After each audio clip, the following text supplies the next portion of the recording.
the parent manual, there's steps to a picture study, and this is taken directly from Charlotte Mason's writing. So I just put that all in here, what she says to do. But step 5 is let the children draw the chief lines of the picture in 5 minutes with a pencil and paper. So what does it mean by chief lines? And we don't do this all the time, y'all. Most of the time we do not do this part. If we have time, then I will have them do a rough kind of sketch. For their exam, I might have them do a rough sketch of a Cezanne still life or something like that, right? So the chief lines of the picture are basically just what are the rough shapes. You could even Google like chief lines in art or something like that, and they'll show you like some of them are curved, some are straight, some are dotted. And so when your child's looking at that picture and then you take it away and say, draw those chief lines, then from their memory, they have to sketch it. So for example, you were doing the Mona Lisa.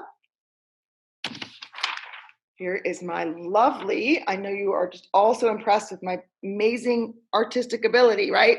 So those would be like the chief lines, right? There's some straight lines here. There's a curved line. There's some curved lines in the background, a vertical line, a horizontal line. They're just getting the chief sketch of the picture. They're not trying to draw it from memory. They're just, what are those lines? What are the shapes there? This would also be a cool one to do the lines because of the lines on the ceiling. That'd be kind of fun, to show that perspective there. Yeah, it's just a basic like rough sketch. I think you had asked about like what was the best way to teach drawing to a Form 1 child. And you mentioned Art Hub for Kids, which is super fun and has these super fun cartoons and it's super easy. So here's the thing about drawing, y'all. There's what Charlotte, and just in general, there's what Charlotte Mason said, and then there's reality. So I think it's awesome. You want to try to do what Charlotte Mason said for all these different subjects? Great. Amazing. She's an amazing person. This is why I include all of my stuff about her in my curriculum, right? Then there's reality. So if I love drawing, if this is super important for me, for my kids to follow Charlotte Mason's way of doing drawing, they would start with brush drawing. So they did not have pencils in Form 1. They were only using the paintbrushes and doing the brush drawing lessons. Then there's reality, which brush drawing takes a lot of time. It's messy. I might not have time to sit and do these beautiful paintings with my children. I would love to, but I don't have time. So I put on a YouTube video and they draw some cute cartoons. Are they still drawing? Yes. Is it the way Charlotte Mason said? No. Are they having a good time? Yes. Do I have to be super involved? No. So you have to look at your life and go, okay, here's what Charlotte Mason said, and here's reality. Which one do I want? And on different subjects, you might choose different, right? It might be Art Hub for Kids is okay for drawing, but we have to do SOFA. Or I'm just trying to think of some of these other extra things, right? Like handicrafts. You might have a friend who's making this beautiful knitted scarf with her children, and they're all learning how to knit. And you're like, okay, we're going to learn how to sew a button. And that's going to be our handicraft for term 1. Woohoo!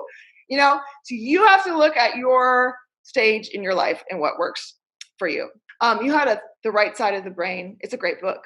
I have that book, but it's very complicated. And it's definitely not something I could give my Form 1 kids to do or understand. And I tried to read it and I didn't really understand it. So I'm sure it's lovely. And for people who are artistically minded, it seems like a great book to teach people how to draw.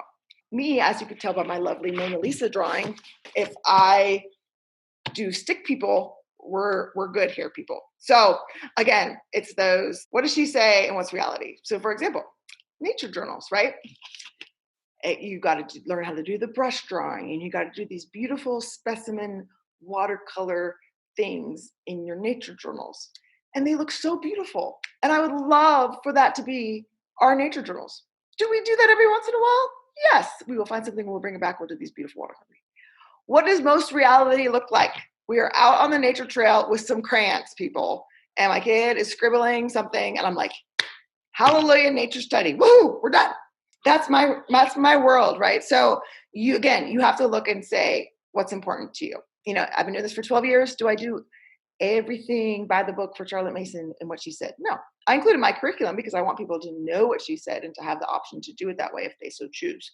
But again, we have to live in reality, and everybody's life and family and situation is different. So that's up to you to kind of make those choices. But I think we can get in this trap where we feel guilty if we're not doing everything by the book and everything perfectly, and like Charlotte Mason shame, like I can't admit to people that we use crayons in our nature journal. Like my Charlotte Mason group's gonna kick me out, you know? So I'm just telling you all, you can just tell them I said this.